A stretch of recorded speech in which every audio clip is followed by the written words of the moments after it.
In this guide, I will be showing you guys how to fix Forza Horizon 6 game crash code FHE01. Let's get started. First thing you want to do is launch settings. Head over to the option apps, click on installed apps. From the list of apps, find Critic Workspace from your PC.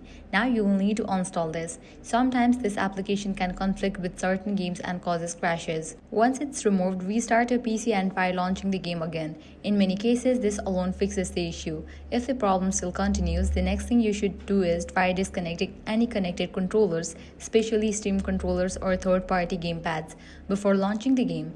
After the game starts properly, you can reconnect them again without any issues.